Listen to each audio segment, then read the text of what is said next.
안녕하십니까.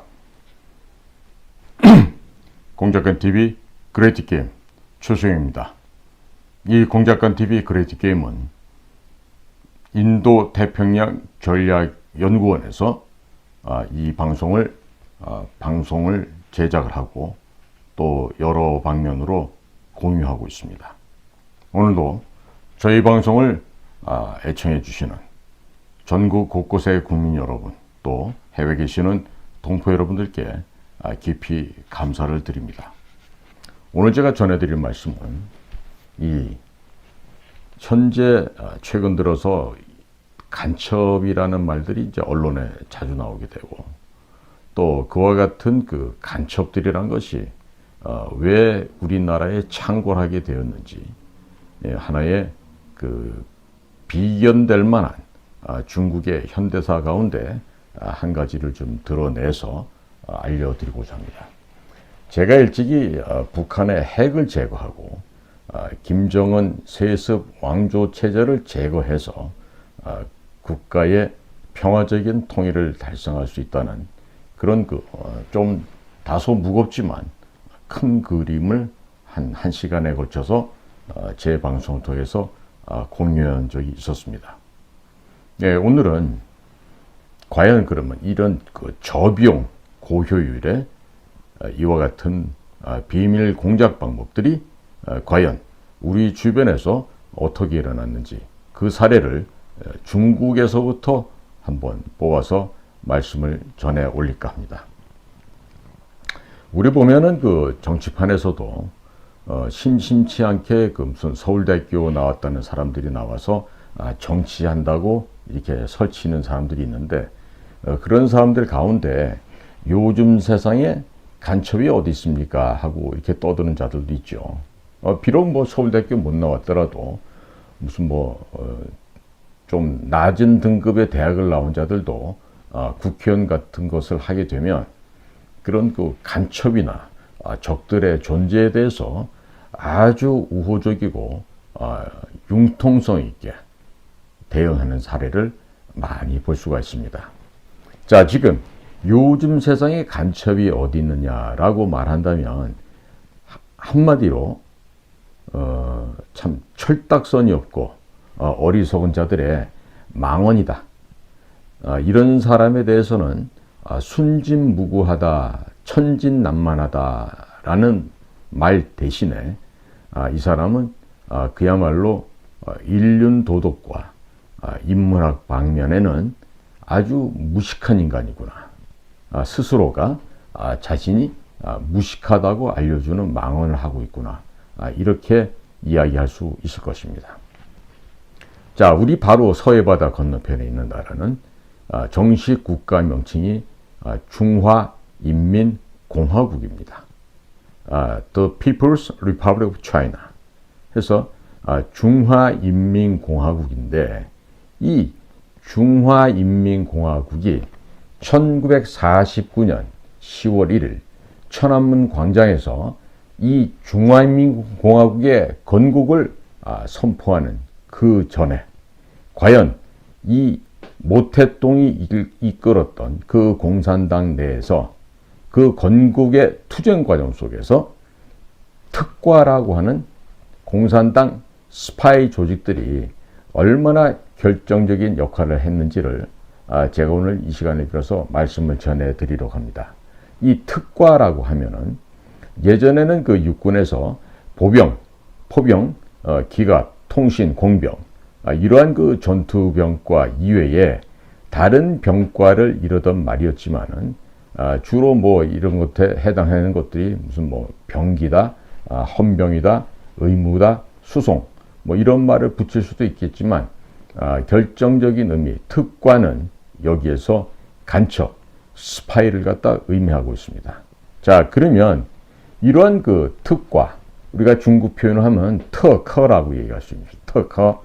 이런 그 특과들이 당시 장개석이 운영하고 있던 국민당 내부에 깊숙이 침투해 들어갔었습니다. 심지어는 그 국민당의 당수였던 장개석이라 그러죠. 그 중국어로 장제시라고 얘기하는데 이 장제시 이 사람의 비서실과 또 국민당 군대의 핵심 사령부 또 군의 그 국민당 군 통신 부대 내에 이러한 그 특과들 그러니까 간첩들이 스파이들이 바글바글 들끓었다고 하는 점이죠. 이러다 보니까 장개석 즉 장제스가 명령을 내리고 또 국민당 군대가 어떤 식으로 이동하고 또 그 이동의 시기가 어디고 또 경로는 어떻게 되며 이런 모든 비밀들이 당시 모태똥에게 그대로 전달이 됐습니다. 당시 모태똥은 강서성 정강산에 본부를 두고 있었는데 그들이 말하는 대로 하면 장시성 진강산 이곳에 본부를 뒀던 이 모태똥 마오쩌둥에게 이러한 국민당 내부의 동향이 그대로 정확하게 전달이 되었습니다. 자, 그렇게 되니까 모태똥 마오쩌둥은 모든 준비를 사전에 하고서 전투를 벌일 수가 있게 됩니다. 따라서 계속해서 대승을 거두게 되었습니다. 그래서 마오가 우리 연안장정을 갔다고 그랬죠. 그 얘기는 무슨 얘기냐면 모태똥과 모태똥을 따르는 그 공산당 인원들이 그 섬서성 그 연안으로 도망갔던 것을 우리가 연안장정이라고 합니다. 그래서 중국에서는 섬서성과 산서성이 있는데 그것이 중국말로 하면은 산시 그리고 陕시 유사합니다. 1성과 3성은 달라지는데 그래서 모태똥이가 숨어서 지냈던 연안 이해나는 섬서성에 있었습니다. 陕시성에 있었죠. 그래서 그 이해난 장정이라고 하는 이 연안 장정 이후에도 이 특과들, 이 간첩 스파이들의 지하 비밀 공작 활동이 계속되었고 결국에는 장개석이가 갖고 있던 훨씬 큰 세력의 국민당을 무너뜨릴 수가 있었습니다. 즉 최소 100배 이상 큰 세력을 갖고 있었던 장제시 이 국민당 정부군이 권력투쟁에서 패배를 하고 대만으로 도망을 가면서 마오쩌둥은 중국 대륙을 독차지할 수 있게 되었던 것입니다. 자, 그러면 이와 같은 특과들, 특허 이런 그 간첩, 비밀 스파이망은 과연 어떤 인물이 조직하고 이들을 지휘했었을까요? 혹시 우리 애청자 여러분들 아시는 분 계시겠죠?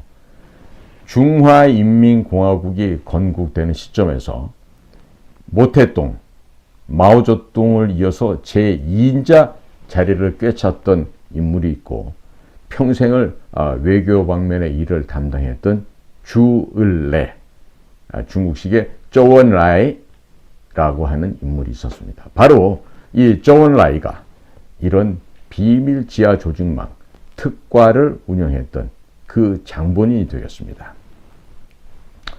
이 비밀 간첩망, 특과라는 조직에서 인민해방군의 원수를 지냈던 聂龙전 그리고 대장 계급을 달았던 루얼웨이징 또 다른 대장으로 천껑 또 상장으로 리커농 이와 같은 사람들이 전부 이 특과 간첩 스파이 출신이라고 하는 점입니다.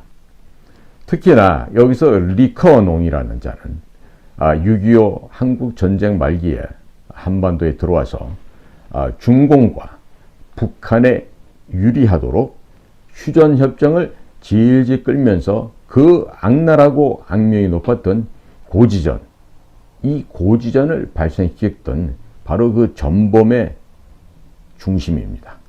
그러니까 휴전협정을 함에 있어서는 중공군 사령관 팽덕회라 그러죠. 펑더화이라 그럽니다. 펑더화이. 이 펑더화이보다도 이 리커농이라는 이자가 보다 더 실세였다고 하는 그런 점이 바로 역사의 사실이 되겠습니다. 중국의 인민해방군의 정통 군부 출신들의 상징인 팽덕회, 펑더화이와 또 인표, 린비아오 이들 모두 마오쩌둥에 의해서 숙청을 당했고 모두가 비극적인 최후를 맞이한 데 비해서 이 특과 이 간첩들의 이 운명은 완전히 꽃길, 비단길을 밟아가는 아주 평온한 길을 걷게 됩니다. 이러한 그 특과들, 이 간첩 스파이 출신들이 국민당에 속해서 스파이 노릇을 할 때는 국민당 측으로부터 월급을 받습니다. 또 다른 한편으로는 공산당으로부터 공작금을 받습니다. 그러니까 생활 자체가 풍족했겠죠. 그리고 마오쩌둥이 중국 대륙을 천하통일을 하게 되자 마오쩌둥 밑에서 마오쩌둥의 개가 되어서 드디어 출세가도를 달리면서 권력을 휘두르게 됩니다.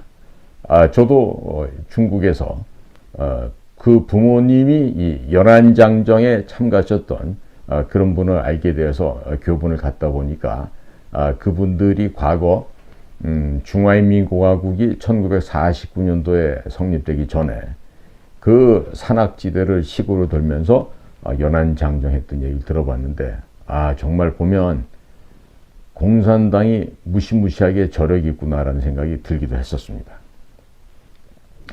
자, 이렇게 해서 1949년 중화인민공화국이 수립이 될 때 중국 공산당이라는 이 집단이 권력을 잡게 되었습니다. 자, 그리고 이 권력을 잡고 나서 이 주판화를 계산해 보니까 손익계산서상에서 봐도 세상에 이익도 이만큼 큰 이익이 없었던 것이죠.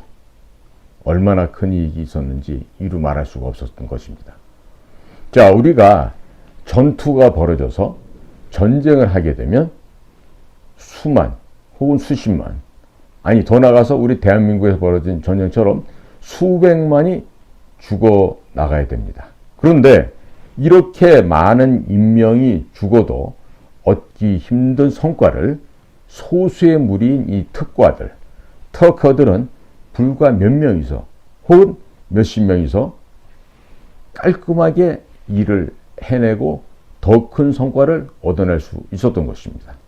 자, 그러니까 이것은 인력을 활용하는 측면에서도 매우 고효율의 작업이었을 뿐만 아니라 돈도 국민당 정부, 즉 장개석 정부가 썼던 돈의 규모보다도 월등하게 적은 규모의 돈을 쓰고도 훨씬 더 좋은 결과를 획득할 수 있었던 것이죠. 그래서 중화인민공화국은 1949년 이 중화인민공화국이 건국된 이후에서도 이러한 특과들, 즉 간첩, 이 스파이들을 더욱더 양성을 하게 됩니다. 따라서 그들로 인해서 만들어진 현재 중국의 그 남아있는 흔적이 뭐다? 바로 국가안전부라는 조직입니다. MSS라고 그러죠. 자, 그리고 그 중국에서는 통일전선부라는 조직이 또 있습니다. 그 통일전선부 또한 통일전선 공작을 하는 공작부서입니다.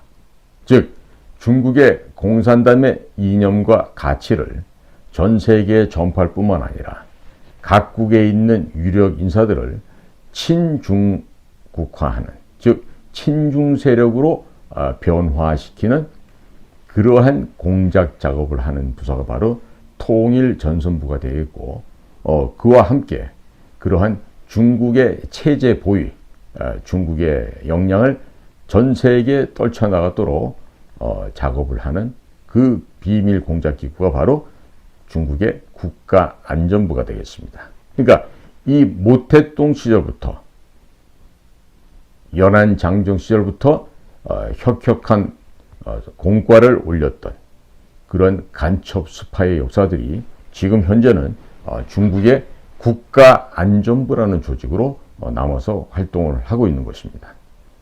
자, 지금 그래서 중국의 그 성공한 사례를 모방하고 흉내내는 데가 있습니다. 바로 조선민주주의 인민공화국 북한 괴뢰도당들이 되겠습니다. 북은 그야말로 중국 공산당이 지하 활동을 해서 중화인민공화국을 건국했던 것처럼 적극적으로 간첩 조직을 활용하고 있는 바로 그곳이 평양의 승냥이들이요, 북한 괴뢰라고 하는 것이죠. 자, 이들은 단 한순간도 적화 통일을 포기한 적이 없고, 그리고 끊임없는 간첩 난파를 통해서 적화 통일을 완성하고 김일성 왕조 체제를 건설하겠다고 하는 그들의 그 야욕이 단 한순간도 꺾이지 않았다는 점, 지금 이 순간에도 진행하고 있다는 점을 우리 국민들께서는 반드시 잊지 말아야 하실 것으로 보입니다. 게다가 지금 우리 대한민국 내에서는요, 북에서 난파시킨 간첩들에 의해서 전염, 오염된 자들과 그리고 자발적으로 북조선이 좋아서 호응하고 있는 자생 간첩들이 뱀떼들처럼 아주 그냥 우글우글 득실거리고 있습니다. 현재 전교조들이 장악한 학교의 교단에서는 소위 붉은 언론들의 선동질과 함께 학생들에게 이러한 북한의 사회주의, 공산주의, 우상, 종교 신념을 학생들에게 불어넣고 있는 그러한 자생적인 간첩들이 지금 창궐하고 있는 것이 오늘날의 이날의 현실인 것입니다. 한 예로 전교조의 교사들은 교회로 침투를 합니다. 교회로 침투를 해서 교회를 마비시켜 버립니다.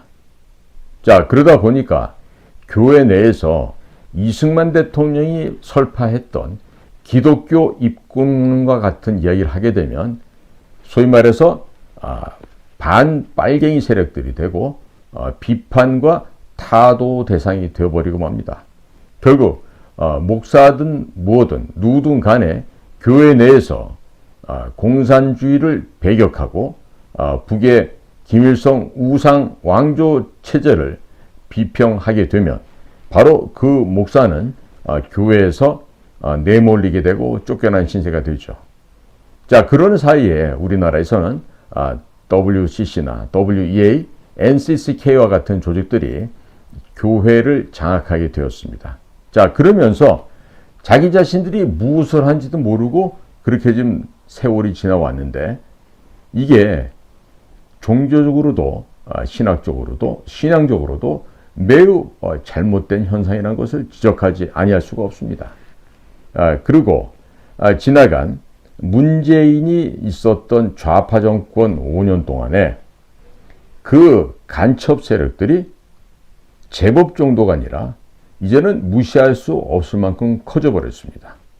자, 그들이 대통령실 내부의 전기 동력을 끊어버릴 준비를 했었고 또 미군이 설치했던 성주의 패트리어트 미사일 기지 내부의 사진을 찍어서 북에 전송을 하는 등 이런 치밀한 간첩 활동이 계속 확대 진행되어 오고 있었습니다. 따라서 우리 대한민국의 국민 여러분들께서 똑똑하게 반드시 기억해야 할 점은 바로 이들이 지금 우리 주변에도 암약하고 있으며 북과 내통하고 있고 대한민국의 체제를 전복하려는 그 기도를 지금 잠시도 멈추지 않다고 하는 점, 이 점을 반드시 기억하고 계셔야 됩니다.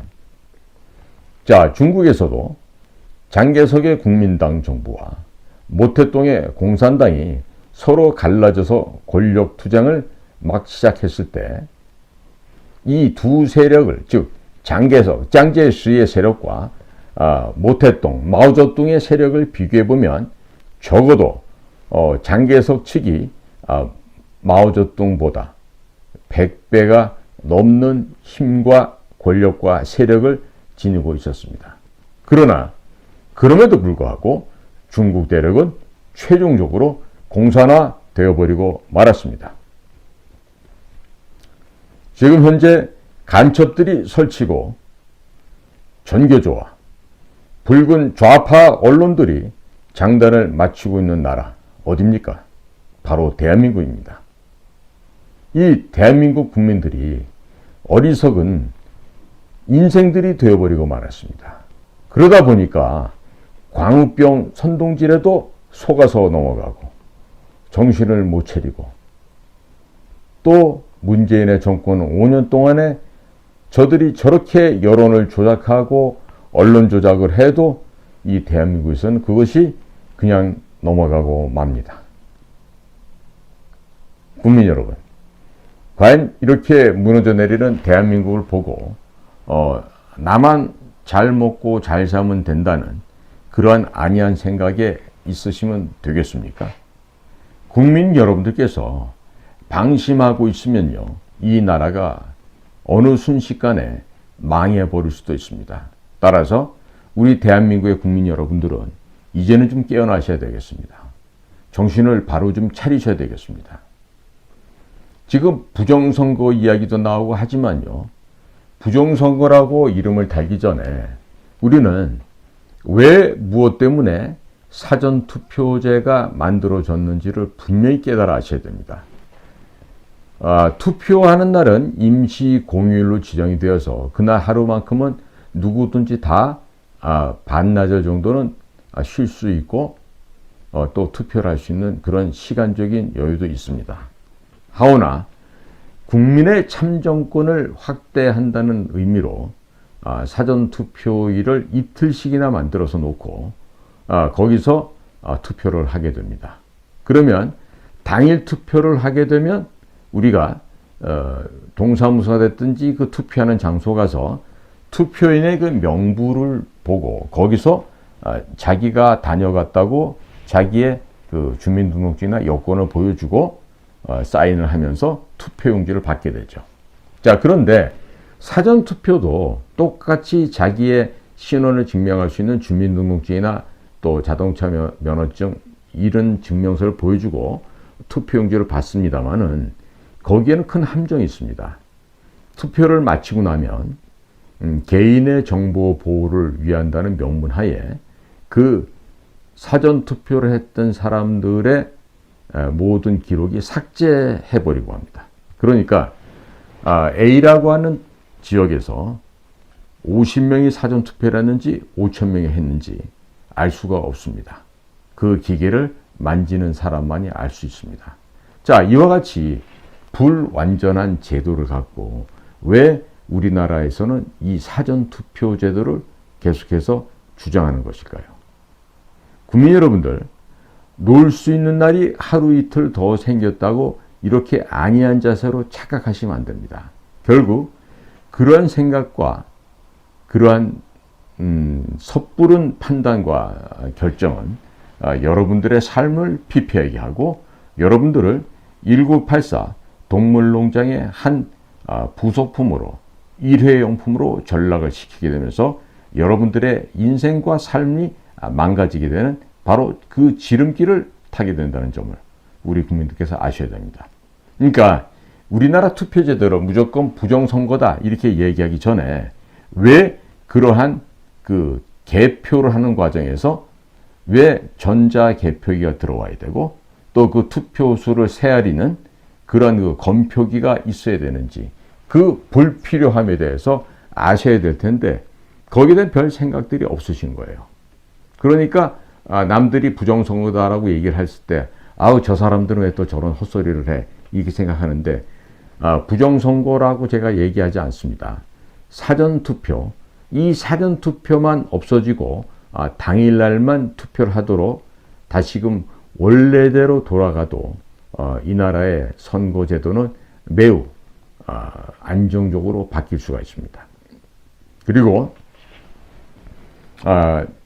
이 사전투표는요, 우리가 그 살라미 소세지를 얇게 점여서 그렇게 쪼개듯이 총 8차례에 거쳐서 국회에서 조금씩 야금야금 법제도를 바꿔나갔었습니다.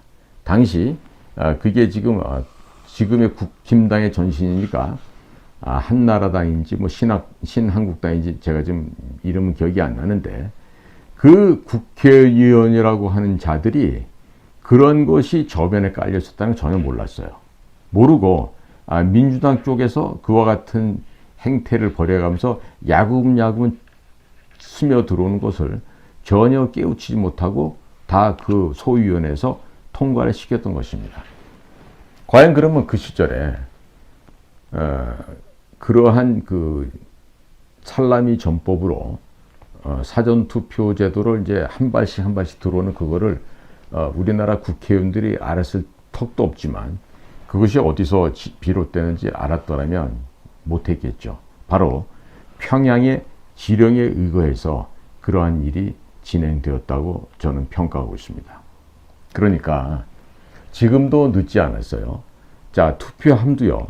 프랑스, 우리 그 프랑스 혁명을 일으켰던 그 민주, 자유 시민 운동의 어떤 발상지라고 할 수 있죠.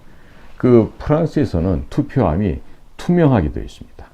투명하게 되어 있기 때문에 거기에 새로운 투표용지를 몰래 집어넣거나 하는 일들이 원천적으로 많이 금지되어 있죠. 그리고 많이 불가능합니다.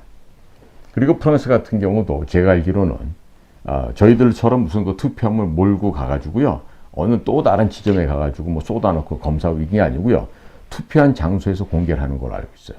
그러니까 전국에 253개의 선거구가 있고 그 선거구 내에 이제 몇몇 개의 이제 투표소가 있겠죠. 그러면 각 선거구별로 바로 투표 끝나자마자 거기서 참관인단 감독하에 바로 공개해서 수개표로 사람들이 손으로 세서 그걸 갖다가 100장, 200장 이런 식으로 묶음을 하면 됩니다. 그렇게 어차피 인력이 동원되는데 굳이 기계를 써야 될 필요가 없는 것이죠. 지금 우리나라에서 만든 그 전자개표기나 수개표, 검표기 이것들이 수출이 됐다가 그 나라에서 독재 정권에서 부정하게 사용하는 이유 때문에 그 기계들이 다 불타 없어졌습니다. 아프리카에 있는 민주 콩고 공화국에서 그런 일이 벌어졌었고 중남미는 니카라구아 또 중앙아시아에 있는 이라크에서도 그랬고 또 아시아 쪽에 있는 필리핀에서도 그와 같은 부정이 벌어졌었습니다. 그러니까 수준 낮은 선거관리위원을 요구를 할 게 아니라 그 선거관리위원회 수준 낮은 그런 그 공무원 같지도 않은 자들이 바르게 일을 할 수 있도록 국민들께서 계도를 해 주셔야 됩니다. 자, 그러기 위해서는 지금 현재 대통령이야 각부 장관들이나 특히나 그 국민의힘이라고는 저 쓰레기들은 이 사전투표 제도에 대한 그 병폐와 문제점을 전혀 인식하지 못하고 있어요.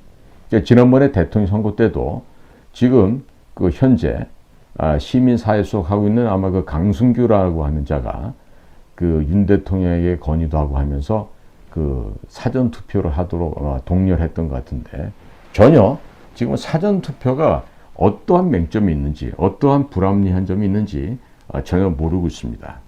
자, 그러니까 우리 이제 썩어 빠진 국회를 우리가 기대할 것이 아니라 우리가 지금 오늘 제가 말씀드린 이 중국의 이 특과들, 이 간첩 스파이들의 한 행동을 제가 설명을 드렸었죠. 지금 뭐 도하 언론에서 연일 벌어지고 있던 북한 공작원들의 행태에 대해서는 뭐 제가 추가적으로 말씀드리지 않아도 다들 잘 알고 계실 테니까 그러한 언론 보도 내용은 제가 생략하겠지만 우리가 이러한 북의 중단되지 않는 체제 전복 기도에 대해서 우리가 승기를 잡기 위해서는 우리가 똑바로 깨어 있어야 됩니다. 바로 알고 있어야 되고요. 그리고 부정선거라기보다는 사전투표제를 없애야 한다는 이 점에 있어서 우리 국민들이 납득하시도록 이해를 하셔야 될 것 같습니다. 최근 들어서 민경욱 전 의원도 법원으로부터 사전투표가 부당하다고 하는 최종 판결을 받았습니다. 민경욱 씨가 아마 승리한 걸로 보여지는데 이와 같이 그 정말 진리를 향해서 열심히 싸워온 민경욱 씨의 노력과 헌신에 큰 박수도 보내면서 동시에 민경욱뿐만 아니라 대한민국의 국민들이 이제는 좀 깨어나셔야 되겠습니다. 특히 전교조까지 작동을 하면서 교회 내부에 침투에 들어가서 교회까지 망가져 있는데 대한민국의 교회가 이 기독교 본연의 이 프로테스탄티즘, 루터의 1517년에 종교개혁에서 일어났던 그 근원적인 정신을 망각하고 있는 대한민국의 교회, 여러분들이 회개하고 반성하지 않으면 이 나라의 다른 근본이 바뀌어지기가 참 어렵습니다.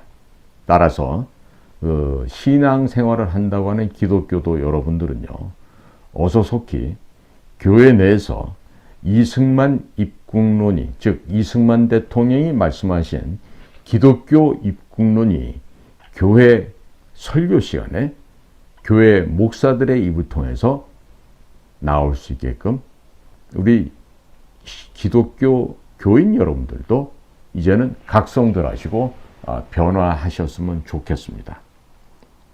그 신앙생활 하시는 분도 다들 죽으면 하늘나라 갈 거를 바라고 하나님을 믿고 하지 않겠습니까?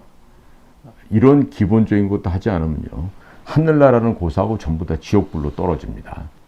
다들 명심하시고 교회 내부에서부터 정화 작업을 앞으로 좀 잘 해 나가셨으면 좋겠습니다. 제가 진지하게 기독교 교인들에게, 신앙인들에게 권면을 해봅니다. 오늘도 저희 인도태평양 전략연구원에서 방송하고 있는 공작권TV 그레이트 게임을 경청해 주셔서 감사를 드립니다. 고맙습니다.